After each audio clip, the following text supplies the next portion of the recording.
आहे. आमच्या कल्पनाची आज आरती आहे. आम्ही दररोज एक जण भागवत कथेची आरती करत आहेत.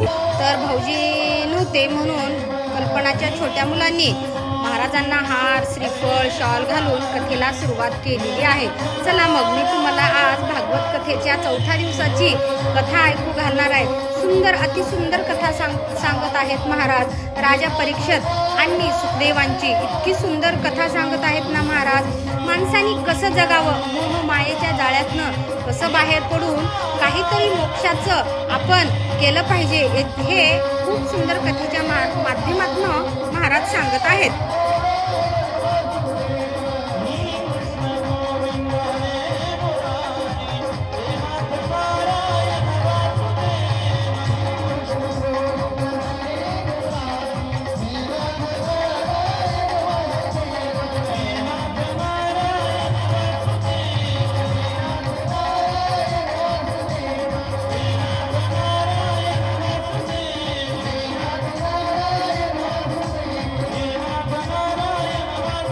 उठून नाही बसणार. याला मारलं म्हणजे काय, माझे मुलं जिवंत होणार नाहीत. मालक, याला मारल्यानंतर याला सुद्धा एक आई आहे, गौतमी तिचं नाव आहे, आणि अगोदरच तुम्ही याच्या बापाला मारले. आता जर तुम्ही याला मारलात तर ती आई सहन नाही करायची. अगोदरच तिने तिच्या कपाळाचं कुंकू पुसून टाकलेलं आहे, आणि त्यात जर तुम्ही तिच्या मुलाला मारलं तर तिला सहन व्हायचं नाही. मालक, मुलगा मेल्यावर काय वेदना होते हे तुम्हाला नाही कळायचं. मालक, मुलगा मेल्यावर काय त्रास होतो हे जर तुम्हाला कळून घ्यायचं असेल ना, तुम्हाला सुद्धा कोणत्यातरी लेकराची माय व्हावं लागेल. मग तुम्हाला कळेल की मुलगा मेल्यावर किती वेदना होते, किती त्रास होतो. माझी विनंती आहे, याला मारू नका, याला जिवंत सोडा.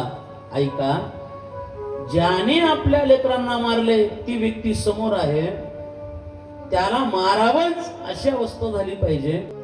नंद गोप कुमाराय गोविंदाय नमो नमः. नमः पंकजनाभाय, नमः पंकजमालिने, नमः पंकजनेत्राय, नमस्ते पंकजांग्रहे. कृष्णाय वासुदेवाय देवकी नंदनाय च. कुंती माता देवाला मागते, पण मागत असताना अगोदर कुंतीनं देवाची स्तुती केली, देवाला प्रसन्न केलं. म्हणजे कसं मागितलं पाहिजे हे सुद्धा आम्हाला भागवताने शिकवलं. बघा, एखाद्याला मागत असताना म्हणजे काय, राजधर्म म्हणजे काय, मोक्ष धर्म म्हणजे काय, भगवत धर्म म्हणजे काय, आणि स्त्री धर्म म्हणजे काय, या 5ही प्रकारचा उपदेश भीष्म पितामह यांनी पांडवांना केला. त्यातला पहिला उपदेश आहे तो दान धर्म. लक्ष द्या, दान धर्म हा अत्यंत श्रेष्ठ आहे. मला असं वाटतंय, ज्याला शक्य असेल त्यांनी दान केलं पाहिजे. ज्याला जमत असेल, जेवढं काही करता येत असेल तेवढा आम्ही दान करण्याचा प्रयत्न केला पाहिजे. आपण जर 100 रुपये कमवत असाल, त्यातले 10 रुपये देण्याची वृत्ती.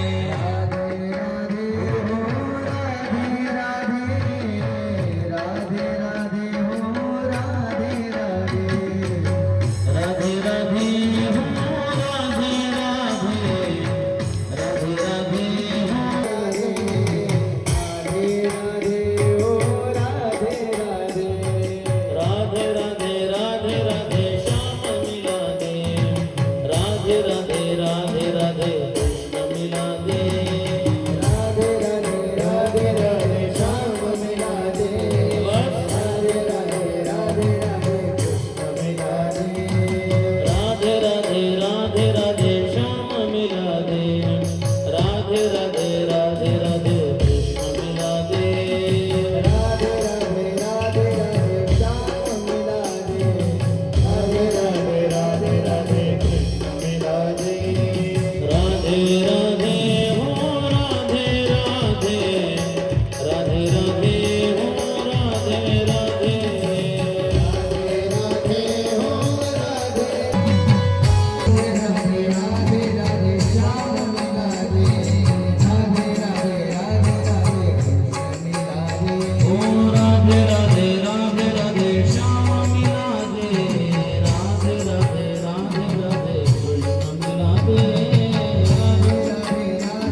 जीव प्राण तन से निकले,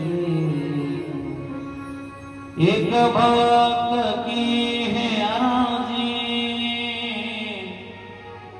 खुद गरज की है गर्जी, आगे तुम्हारी मर्जी, जब प्राण तन से आता संध्याकाळचे 7 वाजलेले आहेत. कथे समाप्ती झालेली आहे कथेची. आता आरतीची सुरुवात होत आहे. तरी सर्व भाविक भक्तांनी आरतीचाही लाभ घ्यावा.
आरती झाल्याच्या नंतर उद्यासाठी काय आहे ते महाराजांनी खूप सुंदर काय आहे काय नाही काय करायचं ते सगळं समजावून सांगितले. आणि आता अशा प्रकारे आरती पूर्ण झालेली आहे.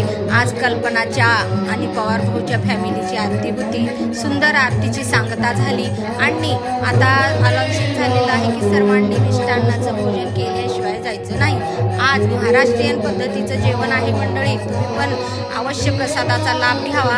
आजचा प्रसाद आहे येसरवड्या. आमच्याकडे येसरवड्या म्हणजे खूप अतिप्रिय हे जेवण असतं. भाकरी, बेसनाच्या वड्या, येसर, भात, बुंदीच्या पोळ्या अशा प्रकारचं जेवण आहे. तरी सर्वांनी जेवल्याशिवाय जायचं नाही असं महाराजांना अनाउन्सिंग केलेली आहे. आणि आता आरती पण झाली. आता प्रसाद घेऊन महाप्रसाद घेऊन घरी जायचं. आणि उद्या येताना कथेला सुंटवडा घेऊन यायचा आहे. कारण उद्या कृष्ण जन्म आहे. तर कृष्णाच्या जन्माला सुंटवडा वाटतात. तर अशा प्रकारे मी तुम्हाला उद्या कृष्ण जन्म हे पूर्ण दाखवणार आहे. तरी सर्वांनी लक्षपूर्वक ऐकायचं आणि बघायचं आहे. व ऐकत आणि बघत असताना सरस्वती ब्लॉगला लाईक, सबस्क्राईब आणि कमेंट करायला विसरायचं नाही. भागवत कथा काय वाटली, कशी वाटली, महाराजांचं कुठलं काय आवडलं नाही हे कमेंट करून सांगायचं बरं का.